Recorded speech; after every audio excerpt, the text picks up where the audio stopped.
tumatanda na ako, tumuputi na ang buto. Pero tumitibay kaya ang aking pananampalataya kay Jesus.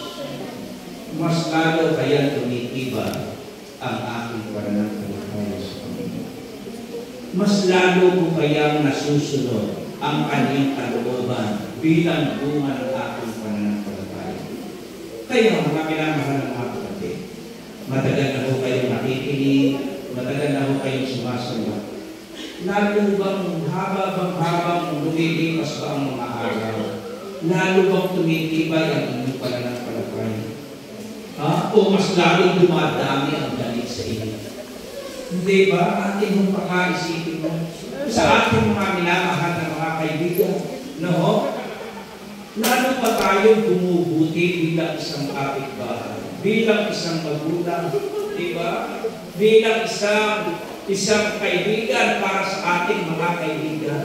So, pinakailangan sapagkat tayo nag-aaral ng banal ng salita ng ating Panginoon. Kailangan na yun, lalong nag-i-improve ang ating buhay. Kasi kung nag-aaral tayo, lalong sumasama ang iwan, huwag ka nang mag-aaral.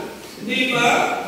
Kung sa pagkapupunta mo sa simbahan, lahat ng kapitbahay nito, huwag ka nang pumunta sa simbahan. Kung kailang sumisimba ka, saka ka na lalong nagiging chismosa, hindi nakakabuti sa iyo.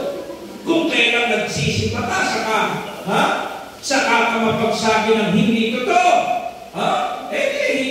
hindi nararapat. Di ba? Kung kailang nag-aaral ka ng mga nakasulatan, saka ka lumakas kumain ng baboy. Ay, sabi nun ni nanay, hindi daw sa kumakain ng baboy, sabaw na lang. Hindi ba? So, kinakailangan na i-improve ang buhay natin. Ito yung practical Christianity. Kaya ako sa pag-aaral natin, napapansin ninyo, hindi na ako gumagamit ng mga Griego, salitang Hebreo, sapagkat hindi ho natin kailangan yung sa kabanalan ng buhay natin. Ang kailangan natin ay walang ibang kundi alin, yung mga practical na advice, practical na payo, na kung ikaw ay pinagsalitaan ng masama, huwag kang gaganti.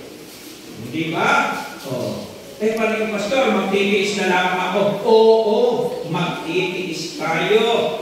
At ang Diyos ang gaganti para sa atin.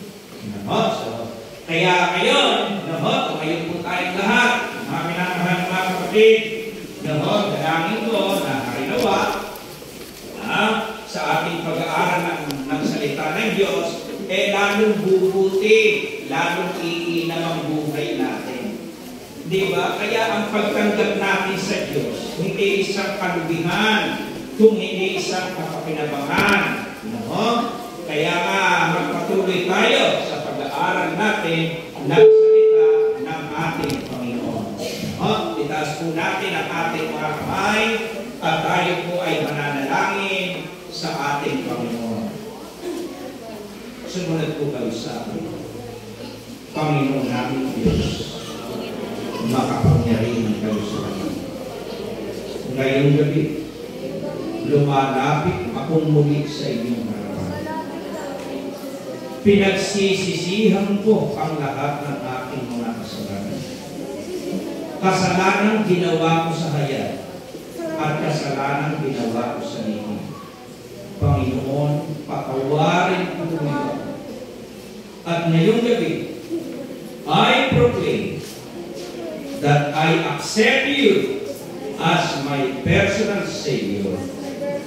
In Jesus' name, amen and amen.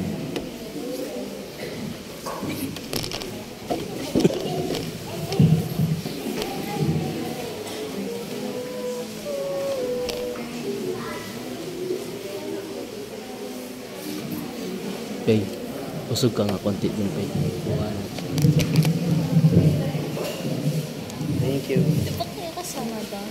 Kasama ka? Hindi pa tayo kasama. Wala akong tayo mag-practice eh.